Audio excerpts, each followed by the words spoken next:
श्री गणेश जाधव इयत्ता पहिली. सन्माननीय व्यासपीठ, वंदनीय गुरुजन वर्ग आणि माझ्या बाळ शिवभक्तांनो, निश्चयाचा महामेरू, बहुत जनासी आधारू, अखंड स्थितीचा निर्धारू, श्रीमंत योगी. सर्वात आधी तुम्हा सर्वांना शिवजयंतीच्या हार्दिक हार्दिक शुभेच्छा. आज 19 फेब्रुवारी. आजचा दिवस म्हणजे चैतन्याचा, आजचा दिवस म्हणजे स्फूर्तीचा, आज आपल्या लाडक्या राजाचा म्हणजे छत्रपती शिवाजी महाराज यांचा जन्मदिवस. छत्रपती शिवाजी म्हणजे केवळ एक राजा नव्हते, तर ते एक पुरुष होते, गोरगरिबांचे कैवारी होते.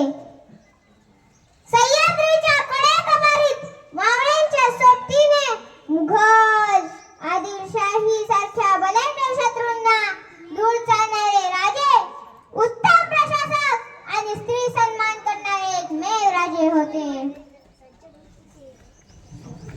जय भवानी जय शिवाजी, जय भवानी जय शिवाजी या घोषणे महाराष्ट्रात चैतन्य निर्माण करणाऱ्या शिवरायांना माझा मानाचा मुद्रा. शिवराय फक्त एक नाव नाही, तर ती एक ऊर्जा आहे. शिवराय फक्त एक नाव नाही, तर ती एक ऊर्जा आहे.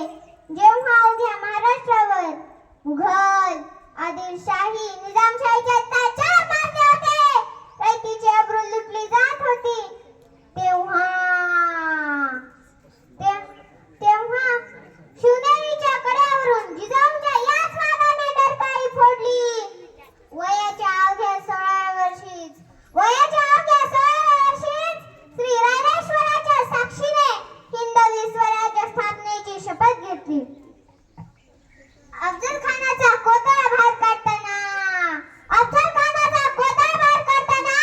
महाराजांच्या हाताला कंप सुटला नाही, कारण त्यांचा हेतू स्वच्छ होता आणि निश्चय पक्का होता.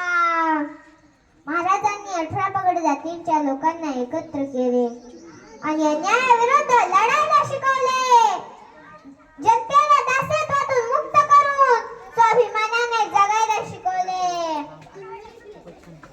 पंधरगडावरून वेढा तोडून जाणे असो किंवा शाहिस्तेखानाचे बोटे छाटणे असो, महाराजांनी गनिमी काव्याने बलाढ्य शत्रूंना सळ की पळ करून सोडले. महाराज रयतेचे राजे होते. स्त्रियांचा सन्मान हा त्यांच्यासाठी सर्वोच्च होता. शत्रूंच्या स्त्रियांनाही त्यांनी आईची जागा दिली. असे हे चारित्र्य जगाच्या इतिहासात दुर्मिळ आहे, जगाच्या इतिहासात दुर्मिळ आहे. स्त्रियांचा, वडीलधाऱ्यांचा सन्मान करणे, पर्यावरणाचे रक्षण करणे, शेतकऱ्यांची काळजी घेणे, धर्म आणि संस्कृतीचा आदर, संस्कृतीचे रक्षण करणे, ही शिवरायांची शिकवण आजही आपल्याला प्रेरणा देते. अशा आज आपण शिवजयंती साजरी करतो. पण केवळ मिरवणुका काढून उपयोग नाही, तर शिवरायांचे विचार आचरणात आणणे गरजेचे आहे. अशा